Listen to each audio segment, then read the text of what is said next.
তোর মোবাইলে সকালের থেকে 8-10টা কল আহে নাকি এটা আমার বোঝা। আমার ফোনে 8-10টা কল আসবে কেন?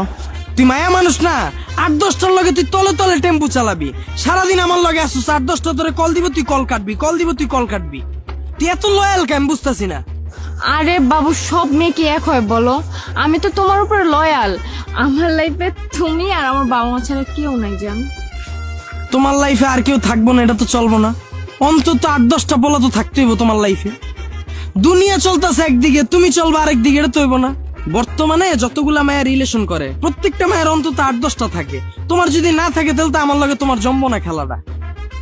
ভাবছিলাম তোমার একটা আইফোন গিফট করুম, তুমি তো ওই ক্যাটাগরির না। ব্রেকআপ, যাও। আরে শোনো শোনো, আমার ফোনে 8-10টা কল আসবে কিভাবে? আসলে আমার তো 8-10টা সিম, যখন যার সাথে থাকি তখন সেই সিম ওপেন রাখি, তখন তার সাথেই তো থাকি, কোনো প্রবলেম হয় না। এই যে দেখো, এখন আমি তোমার সাথে আছি, এখন আমি এই যে দেখো আমার কোনো কলই আসতেছে না, কারণ এটা দিয়ে তো আমি শুধু তোমার সাথে কথা বলি, আর কারোর সাথে যোগাযোগ করি না। আর আমি কিভাবে জানবো যে তোমার লয়াল অ্যালার্জি? এটা যদি আমি আগে জানতাম এত কিছু কি হাইড করতাম, কবে বইলা দিতাম। সকাল থেকে তোর এই রংটা ধরার লেগে আমি এত কাহিনী করলাম, আমি এর লেগেই তো কই এত লয়াল কেমনে তুই? তুই আমার সামনে হুজুর হুজুর কর।